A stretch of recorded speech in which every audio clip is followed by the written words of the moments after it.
전 폐업이 나쁘다고 생각하진 않는 편이에요. 쓸데없는 열심을 하고 있다고 말해요. 그래서 뭐 어떻게 해야 되는데 장사잖아요. 없애야 돼요. 칼국수랑 만두만 해도 그런 장치들을 이제는 심어야 될 때가 된 거죠. 나만 아무것도 안 들고 있는 거 아니야? 프리스타일 인사부터 하시죠. 네. 채널 주인부터 해야지. 저희가 먼저 인사드릴까요? 채널 주인. 안녕하세요. 채널 주인 17만 비즈니스 유튜버 권프로입니다. 안녕하세요. 저는 7천의 구독자를 자랑하고 있는 제이 아빠 채널 배문진입니다. 안녕하십니까. 구독자 268명. 268만이요? 268명. 공간 디렉터 김도입니다. 요즘에 열심히 일하지만 폐업하시는 분들 되게 많잖아요. 그분들이 폐업을 하면서도 본인들이 어떤 잘못을 했는지도 모르고 폐업을 하시는 분들 좀 많다 보니까 저희가 잘났다라기보다는 알려드리고 싶다. 한번 점검해보면 좋을 것 같다. 전 폐업이 나쁘다고 생각하진 않는 편이에요. 폐업도 어떻게 보면 사업의 과정이고, 폐업하는 과정을 어떻게 리뷰하고 내 자산으로 만드냐, 이거에 대한 게 오히려 더 중점적이지, 폐업했냐 마냐의 문제는 크게 중요하지 않다고 생각해요. 그래서 실패론도 상당히 중요하지 않나. 혼자 살아남겠다 토크를 하고 계신 것 같은데. 아니 뭐 다 담당하고 계십니다. 그러니까요. 저번에 너무 세게 얘기해가지고. 저는 이제 상담을 하다 보면 정말 대부분의 사장님들이 이런 말씀을 하세요. 우리는 하루에 열 몇 시간씩 정말 열심히 노력을 하고 있고 정성을 들여서 메뉴를 만들고 몇 개 안 나가지만 이 메뉴를 좋아하시는 분들이 계셔서 우리는 이거를 할 수 있지만 수익이 안 난다. 근데 저는 이제 그런 말씀을 드리면 쓸데없는 열심을 하고 있다고 말씀을 드리거든요. 그러니까 장사의 본질이라는 건 결국엔 음식을 예를 들면 음식을 만들어서 거기에 가치를 부여하고 마진을 넣어서 이걸 고객에게 팔아야 되는 핵심인 건데 손님이 10명이 오는데 1명이 만족하고 이걸 버리지 못하는 건 그건 저는 수익 가치, 그러니까 사업 가치가 아예 없다고 판단을 하는 거예요. 제가 봤을 땐 팔면 안 되는 메뉴라고 생각을 하는데 저희가 상담을 가도 우리는 대충 일하고 있어 이런 분들 하나도 없잖아요. 그쵸. 근데 그분들의 핵심은 열심히 잘못된 방향으로 가고 있기 때문에 이게 어떻게 보면 장사를 못하고 있다는 생각이 들고, 예를 들면 예전에 제가 이제 고등학교 다닐 때 공부를 정말 책상에 하루 종일 앉아갖고 쉬는 시간에 나가지도 않고 엄청 열심히 하는 친구가 있었는데 그 친구는 공부를 어떻게 하냐면 수학을 밑줄 그면서 듣고 있는 거예요. 근데 그 친구 입장에서는 겁나게 열심히 노력을 하는데 방향이 잘못된 거잖아요. 그쵸. 수학은 논리를 이해를 해야 되고 적용을 해야 되고 이거를 풀어헤치는 학문인데 그 친구는 밑줄을 그면서 집합은 뭐고 명제는 뭐고, 이제 실상은 장사를 하시는 분들이 그런 경우가 굉장히 많다는 거죠. 연장선상에서 말씀드리자면 식당도 그렇고 헬스장, 미용실, 학원, 오프라인에서 사업하시는 분들이 본질에 입각하지 않고, 미용실이면 파마를 잘해야 되고 커트를 잘해야 되는데 화려하게 무언가 꾸며놓고 사실 본질은 약하고 오래 가지 못하거든요. 식당이면 사실 맛이 좋아야 되는데, 물론 저희도 인테리어도 하고 컨설팅도 다 해드리긴 하지만 그 인테리어에 너무 힘을 쏟으시다 그쵸. 보니까 평균적으로 맛은 있겠지만 밸런스가 너무 떨어지다 보니 이게 길게 못 가는 경우가 많더라고요. 근데 어느 한 가지가 특출나서 장사가 잘 되는 경우도 있지만 그걸 기대하기보다는 일단 세팅하거나 전체를 만들어가는 과정 속에서는 기본적으로는 밸런스가 맞아야 되는 것 같아요. 어느 한 메뉴가 손님 한두 명이 맛있다고 한다고 해서 그걸 포기하지 못해서 다른 주 메뉴 만드는 데 쓰는 노력의 시간이 이쪽으로 분산되게 되게 하는 것보단 좀 과감하게 버릴 건 버리고, 배 대표님 말씀하신 것처럼 노력의 방향을 좀 잘 설정해야 될 것 같아요. 백반집으로 치자면 반찬 수를 늘려서 매출을 올리겠다라는 생각보다 손님 응대 시간을 더 늘리는 게 좋다는 거죠. 저희 셋 다 아는 분이지만 지역에서 생선구이집을 하시면서 생선을 직접 발라주시잖아요. 바쁜 시간에도 그 생선의 가시를 발라주는 노력을 하잖아요. 그게 어떻게 보면 포인트죠. 예, 노력의 방향성이라는 거죠. 다들 열심히 하지만 어느 포인트를 향해 다가갈 것이냐인데, 예전과 다르게 지금 자영업시장은 좀 더 메뉴를 줄이고 고객한테 응대하는 시간에 내 노동력을 분배해야 되지 않나라는 게 좀 생각이 있습니다. 사람이 이제 기업 같은 걸 할 때 그냥 일반적인 식당에서 밥을 먹고 시간 지나고 나면 기억에서 없어지는데, 그런 어떤 작은 퍼포먼스가 있는 식당들은 늘 기억에 남고 한 번 더 가볼까? 생선하면 딱 그 집이 생각나고 약간 이런 게 있는 것 같아요. 생선집은 제가 다녀왔잖아요. 예. 생선 가시를 어떻게 발라주지? 아기자기하게 발라줄까라고 생각을 하지만 생선이 통으로 한 마리가 나와요. 그러면 그걸 나가다 주신 분이 장갑을 끼고, 연기가 풀풀 나는 생선이거든요. 그걸 잡고 손을 넣어갖고 가시를 통으로 빼내요. 근데 그게 그 앞에서 퍼포먼스가 되게 강력해요. 그러한 이제 방향성에 맞는 노력을 제대로 해야 되는데, 그렇게 노력을 하려면 포기하는 게 있어야 돼요. 근데 자영업 하시는 분들이 클레임에 되게 예민하시거든요. 우리가 만약에 손님으로 입장에 가서 별 생각 없이 한 말일 수도 있고 별 생각 없이 끄적인 글일 수도 있는데, 그것 때문에 본인이 원래 가지고 있는 잘하는 거를 포기하는 경우들이 너무 많아요. 예를 들어서 생선가시 발려주는 거 싫어하는 사람도 분명히 있을 수 있어요. 부담스러울 수도 네. 있고. 이거 내 있거든요. 내가 먹는 것도 좋을 수도 있고. 근데 그런 것보다 그 발려주는 퍼포먼스에 대한 긍정적인 효과가 더 많으니까 가는 거거든요. 맞아요. 근데 모든 장사라는 건 모든 타겟과 모든 사람들을 다 만족시킬 수는 없어요. 저희가 상담을 다녀보면 그럼요. 이거는 뭐 아기들도 좋아하고 여성들도 좋아하고 남자도 좋아하고 아저씨도 좋아하고 이제 그런 건 저는 없다고 생각을 하거든요. 그렇죠. 근데 그걸 좀 내려놓으면 내가 어느 방향으로 가야 될지가 좀 보이지 않을까. 한신포차가 지방에 처음으로 이렇게 퍼지기 시작했을 때 가장 주된 요인이 귀엽고 예쁘게 생긴 아르바이트생이 와서 닭을 시키면 닭을 다 발라줬어요. 그게 한신포차의 매뉴얼이 있거든요. 직원으로 딱 들어가면 아예 그냥 그 매뉴얼대로 어떻게 발라줘야 되는지 다 가르쳐줘요. 근데 그 아르바이트생들이 남자들은 힘쓰는 것만 하고 여자들은 서빙하는 거에만 이렇게 딱 주다 보니까 닭을 시키면 이렇게 막 다 닭을 발라준단 말이에요. 그러니까 남자들끼리 한신포차에 이렇게 헌팅을 하러 많이 가는데 남자들 3-4명 오면 닭발이랑 무조건 그 닭을 시키는 거예요. 왜냐면 그 닭 발라주는 게 너무 좋은 거예요. 물론 뭐 그 아르바이트생이랑 뭔가 썸을 바라고 그걸 시키는 건 아니지만 그냥 술 한잔 먹었을 때 옆에 와서 발라주는 게 그럴 수 있죠. 참 그게 기분이 좋은 네, 거예요. 맞아요. 그러다가 뭐 다른 테이블이랑 헌팅도 하고 하는 거라서 이것도 퍼포먼스가 없을 수 있는 술집에서조차 이런 퍼포먼스를 한다는 것 자체가 조금 지금 우리가 하던 얘기하고 조금 엇나가는 이야기이긴 하지만 아니, 저는 같은 얘기라고 봐요. 네, 되게 중요하지 않을까. 고객한테 뭐라도 더 주는 것도 좋지만 더 보여줘야 되지 않나. 그래서 몇 안 되는 구독자지만 라이브를 한번 했는데 부모님이랑 같이 이제 칼국수랑 만두 하는 집을 리뉴얼 준비하고 계신 분이었는데 제가 제일 처음 드렸던 말씀은 그거였어요. 직접 다 만드시겠죠. 당연히 부모님이라면 면도 직접 치고 빼고 하실 거고 만두도 직접 빚으실 텐데 그거를 제발 보이는 데서 해라. 이거를 너무 뭐 중요하다. 공장 거를 받고 이래서 간소하는 걸 부모님을 설득하긴 어렵다면 차라리 힘들게 진짜 할 거면 보여주면서 해라. 만두 만든 것도 입구 쪽으로 빼고 이런 것들을 다 앞쪽으로 빼서 만드는 과정, 수제로 만드는 과정을 보면서 들어가게 해라. 어떤 과정을 통해서 만들어지는지를 보게 해서 신뢰성도 갖게 하고 눈여기도. 그냥 단순 칼국수랑 만두만 해도 그런 장치들을 이제는 심어야 될 때가 된 거죠. 열심히 일하고 쇠가 빠지게 진짜 혀가 빠지게 일을 하지만 사람들이 그걸 몰라주니까 음식이 진짜 더 맛있게 느껴질 수도 있는 건데도 불구하고 덜 맛있게 느껴지고 일은 정말 열심히 네. 하는데 뒤에서만 하니까 맞아요. 앞에서 보여주고 무언가 조금 더 퍼포먼스적으로 우리가 풀 수 있는 게 있으면 꼭 해야 되지 않나 라는 생각이 드네요. 전통적으로 우리가 좀 일을 뒤에 숨어서 하는 경향이 있는데 특히 한식집의 경우에는 뭐 주방이 더럽거나 그러지 않을까 보여지면 좀 불편해하고 부담스러워 하시는데 한식집일수록 우리가 익숙한 과정이지만 점점 가정에서 이런 조리하는 과정에 보는 경험이 줄어들고 있잖아요. 맞벌이하고 배달시켜 먹으면. 근데 부모님이 예전 해주셨던 것처럼 그냥 도마 치는 소리가 나고 보글보글 끓는 소리가 나고 이런 광경을 보는 것만으로도 음식에 더 많은 부가가치를 줄 수 있기 때문에 신뢰도 생기고 네, 그래서 메뉴를 좀 간소화해서 지저분해지거나 작업하면서 좀 번잡해질 가능성을 줄이고 대신에 그걸 보여주고 손님한테 좀 더 친절하게 한마디로 더 설명할 수 있었으면 좋겠다라는 부분.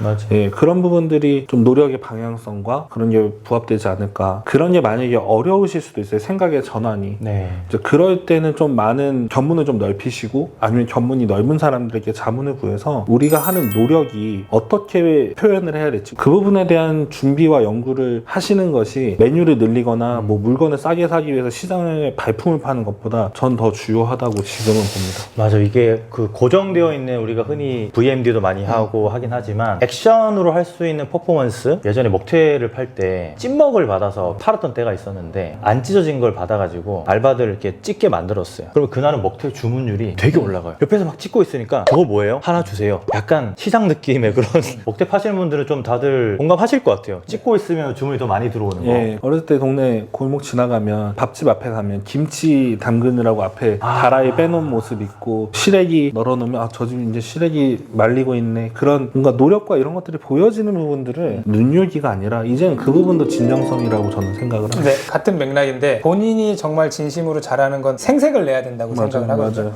생색 진짜 좋은 거예요. 네, 저희 사무실 앞에 짬뽕집이 하나 있는데 3대째 뭘 하고 있는 중국집이라고 적혀 있어요. 그게 별로 안 와닿아요. 그리고 제가 거기 아침에 9시에 갔는데 그 앞에 현관에다가 당일은 너무 음식이 많이 팔려서 재료 소진으로 해서 일찍 문을 닫습니다라는 편말을 아침 9시에 붙여놨더라고요. 어디서 뭔가 그런 멘트는 배워와서 적어왔는데 어설프시구나. 네, 아침 9시인데 오픈도 안 하는데 그걸 걸어놓는다라는 건 보여지는 게 중요한 게 아니고 진짜 내가 잘하는 걸 이 사람한테 생색내는 거라고 생각을 해요. 그러니까 오픈 키친도 어떻게 보면 내가 주방에서 이렇게 열심히 일하는 게 자신 있으니까 너희한테 보여주겠다라는 개념인 거고 수타면이든 뭐든 우리가 잘하는 걸 뒤로 감추지 않고 앞으로 빼서 보여진다는 건데 이게 이제 조금 왜곡이 돼서 무조건 보여주면 좋다고 생각을 해서 본질보다는 그런 것들에만 집중을 하다 보니까 이게 어긋나는 경우가 있는데 상담을 하시다 보면 보면 이분들이 잘하시는 게 되게 많은데 많죠. 그게 드러나는 경우가 거의 없어요. 없죠. 노력을 하려면 그걸 보여지는 것부터 해서 그 보여지는 게 매력적으로 보여줄 수 있을까를 고민해서 아까 말씀드린 그거에 만족 못하는 사람들은 버리고 하이를 키우는 게 결국엔 옳은 방향으로 가는 게 아닐까라는 개인적인 생각입니다.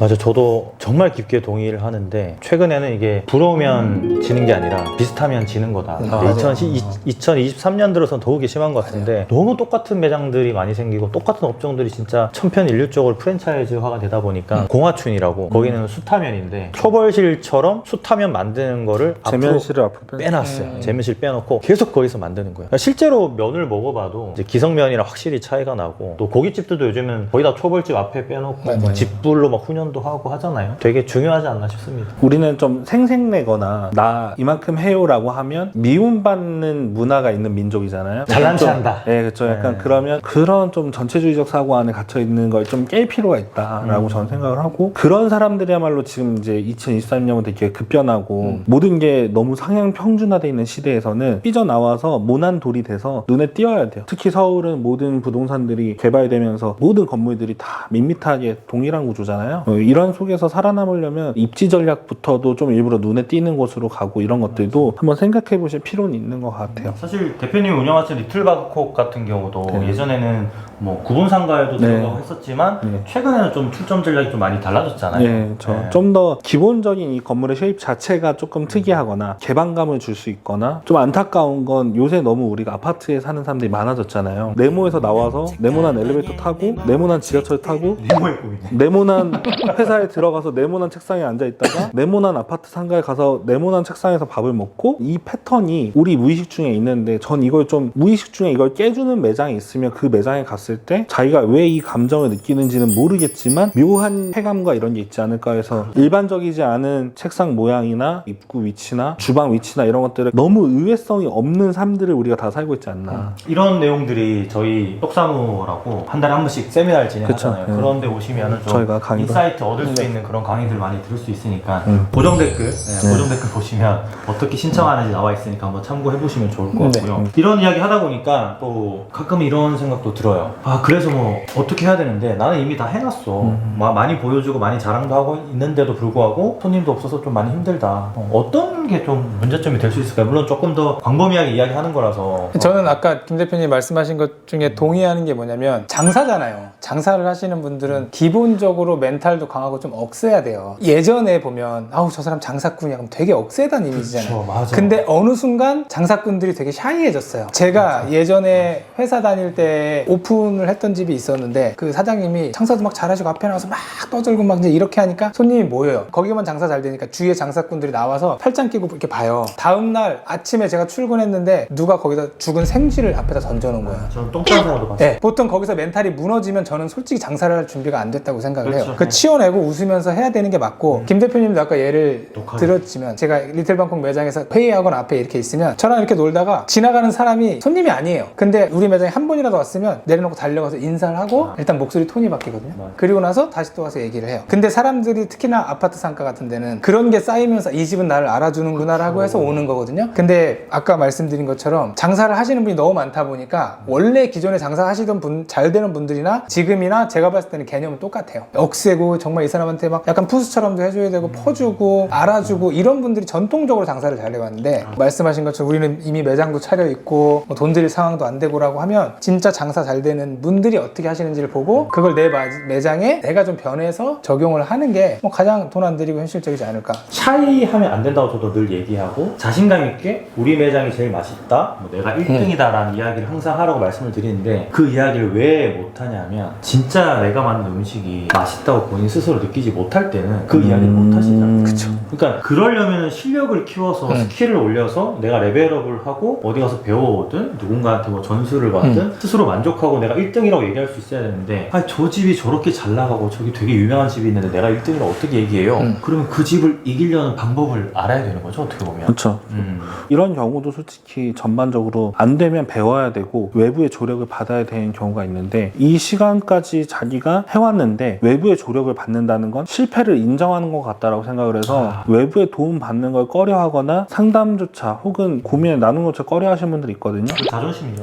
근데 이해는 가요. 왜냐하면 얼마나 고독하게 가족들이 쳐다보고 있고 자신만만히 시작했는데 이제 와서 방향을 바꾼다는 게 창업이라는 게 그렇잖아요. 내가 이걸 하기 위해서 많은 사람들에게 동의를 얻어야 되는 경우들도 많잖아요. 근데 이제 와서 라면 잘 끓여 장사를 시작했어. 근데 장사가 안 돼. 갑자기 내가 무슨 불고기집을 하겠다고 해. 그럼 사람들이 이거 누가 동의를 해주냐고. 근데 실패를 인정하기 힘든데 그거를 부둥켜 안고서 못 놔주고 있는 사람들이 많거든요. 그러면은 사실 경험치가 안 쌓이죠. 네, 진짜 최악의 경우죠. 인정을 하고 네. 또 한 번 더 성장할 수 있는 계기가 되는 건데, 근데 오프라인 이게 창업이라는 게 온라인은 사실 안 그렇거든요. 실패를 여러 번 해도 리스크가 적기 때문에 맞아요. 괜찮은데 오프라인 한 번 투자하면 5천, 1억, 2억이니까 한 번 실패하고 다시 재기하기 힘들어요. 그래서 저는 저희 같은 분들한테 좀 상담이라도 네. 맞아요. 상담이라도 그냥 짧은 5분, 10분 상담이라도 오셔가지고 좀 시장의 상황을 좀 들어보고, 아 내가 판단한 거랑 이 사람들이 얘기하는 거랑 뭐가 다른지, 돈이 드는 건 아니잖아요. 세미나 와서 그냥 물어보면 되는 건데 그런 것 좀 해보시면 좋을 것 같아요. 저희가 제일 힘든 게 그거잖아요. 이미 한 번 털리고 오신 분들, 아 많죠. 이미 한 번 벼랑 앞에 인테리어, 서 계신 분들. 인테리어 사기 당하고, 혹은 같은 돈을 내고 제대로 못 만들어내고 이상한 거 만들어 놓고서 이제 돈은 다 썼어. 인터넷에 보면 이런 컨설팅 하는 사람 엄청 많습니다. 그렇죠. 유튜브에도 진짜 많고. 맞아요. 그때 돼서야 막 후회해서 찾아보는데 이미 예산은 없어. 그럼 그걸 가지고 살려달라고 오시면 솔직히 재료가 없는데 맛있는 음식 만들기 되게 힘들죠. 저희가 맨날 그 작업하느라 힘든데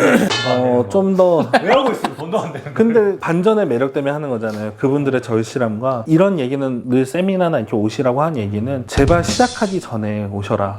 물론 이게 컨설팅을 안 맡기더라도 대화만 잠깐 해봐도 무언가 진짜 많이 변화될 수 있는 게 저는 있다고 생각해요. 맞아요. 저도 이제 다른 세미나도 가고 돈 내고 컨설팅도 받고 책도 사보고 참석해서 막 강연도 듣고 하는 거라서 이런 거 그냥 자존심 상해 안 하셨으면 좋겠어요. 네. 좀 좀 편하게 생각하시고 좀. 저도 다른 세미나들 다니면 기업체 운영하시는 분들이 왔잖아요. 그럼 그분들은 네가 얼마나 떠드는지 보자. 약간 이런 느낌으로 저도 갈 때는 약간 학생 모드로 가거든요. 가방도 일부러 학생 가방 메고 노트북 켜놓고. 자세가 딱 돼 있으신 네. 거죠. 저희 세미나든 뭐 어디 세미나든 솔직히 저희 입장에서는 그냥 구멍가게 몇 개 하는데 막 이렇게 어깨 뽕 들어가고 이러신 분들이 계세요. 근데 뭔가를 얻으려고 가면 저는 그 사람이 뭐 저보다 어리든 사업체가 작든 조금 저자세로 하고 배우려는 생각을 가지고 뭐 어디든 가시면 좀 많이 얻지 않을까? 뭐 이런 생각을. 마무리를 하자면 조언 같은 걸로 한 번씩 해주시면 좋을 것 같아요. 노력의 방향성인데 반찬수 늘리지 말고 손님한테 다가가는 시간을 늘리셨으면 좋겠어요. 접객이나 이런 거. 네. 어느 정도 자본이 쌓일 때까지는 장사입니다. 그럼 장사라면 장사꾼이 돼야 되거든요. 그럼 많이 내려놓고 좀 억세질 각오를 하시면 좋을 것 같아요.